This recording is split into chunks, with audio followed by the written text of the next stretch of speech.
ยินดีต้อนรับเข้าสู่รายการเคเกมเมอร์ครับวันนี้เราจะมาเล่น Minecraft Pocket Edition เวอร์ชัน 0.10.4 ตรงนี้นะฮะไปเล่นกันเลยลบไปครับมาสร้างใหม่ ชื่อเหมือนเดิมครับโอเคK จุด K จุด G A M E R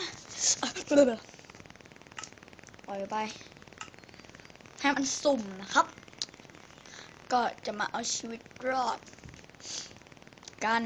โอเคขอปรับอะไรบางอย่างเฮ้ยเนี่ยลบไป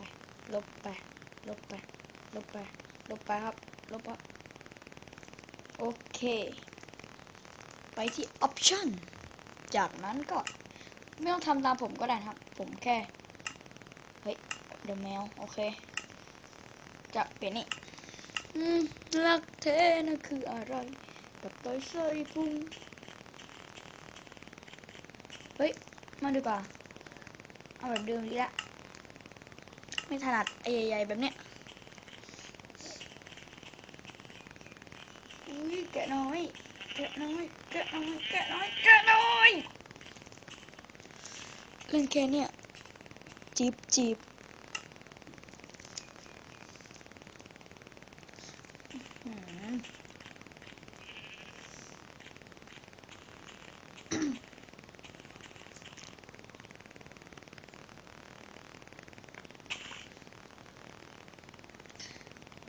จอกันตอนตัดไม้เสร็จนะครับอุ้ยแฮมก็กลับกันมาอีกครั้งนะครับก็ได้26ไม้มานะครับ26ก้อน26ชิ้นนะเราก็หาที่สร้างบ้านกันดีกว่านะฮะ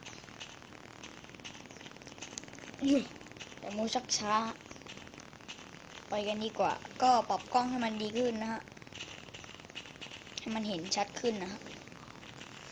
นี่ผมก็เล่นในตัวแท็บเล็ตนะฮะลื่นไหลฮะและที่ผมไม่ได้ใช้ SCR Pro นะครับเพราะว่ามันเสียฮะมันต้องรอการซ่อมถ้าอย่างนี้ดีกว่าผมก็จะทำแบบนี้ต่อไปนะครับแต่ถ้าผมก็จะสลับกันบ้างนะครับทำแบบนี้อุ้ยวัวขอค่าสักตัวแล้วกัน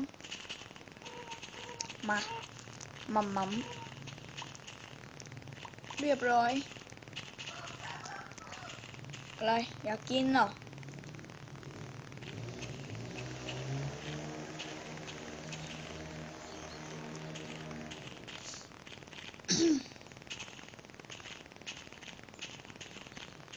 อุ้ยเพิ่งเห็นแกะเยอะจังเฮ้ยอยู่นิ่งๆไม่เป็นหรือไงไม่ต้องมาแบกสาย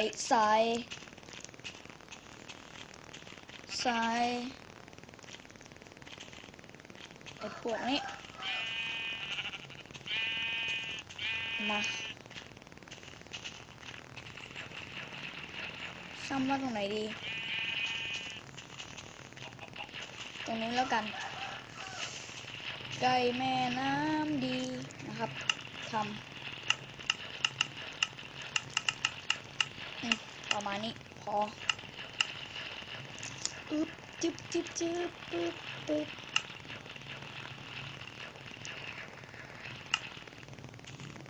โอเค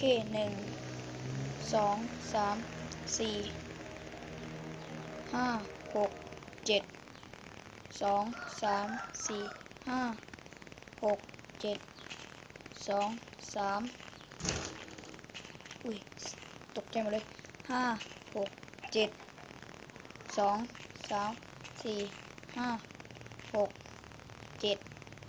ตึบ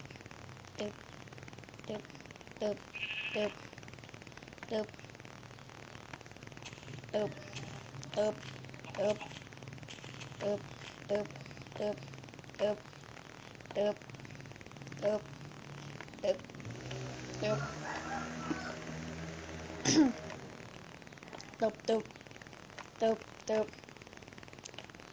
โอเคปึ๊บปึ๊บปึ๊บอีกไม้เหลือ6 อันแล้วสินะ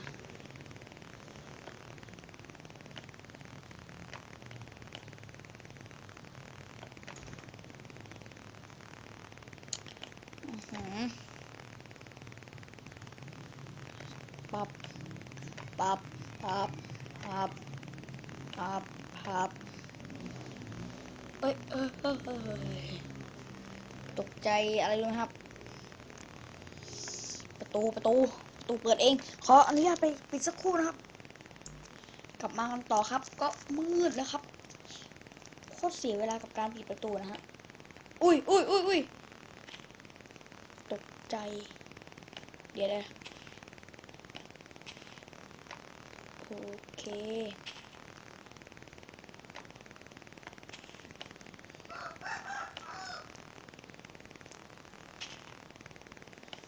แป๊บหนึ่งเฮ้ยแป๊บกระโดด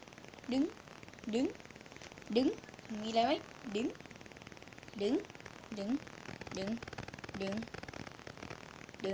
เฮ้ยโคมไฟอยู่ตรงนี้แยะโคมไฟนี่เอาหัวบังเลย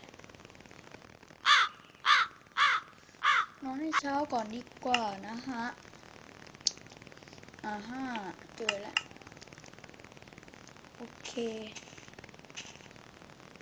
ตรงนี้ปึ๊บนอนฮะโบจังโบจะโบ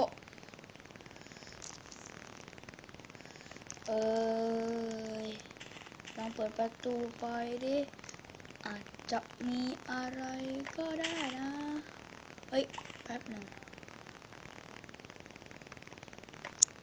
เฮ้ยไม่มีอะไรเกิดขึ้นครับโอเคก็ปึ๊บณจุดนี้ยังไม่เจอสถานอุ้ยอ้าวกำแล้วไง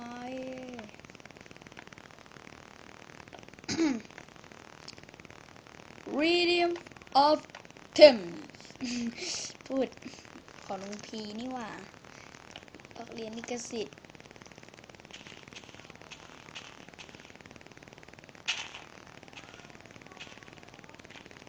โอเคเพื่อความประหยัด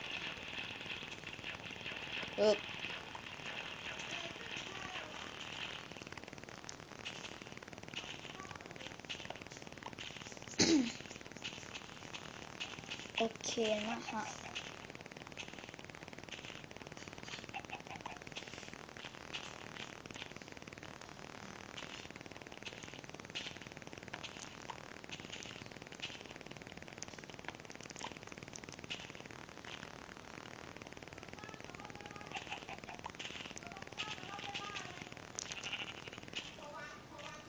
โอเคเฮ้ยอินเดอร์แมนอย่าไปมองหน้ามัน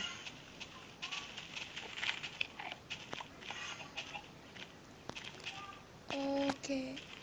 เคสำหรับคลิปนี้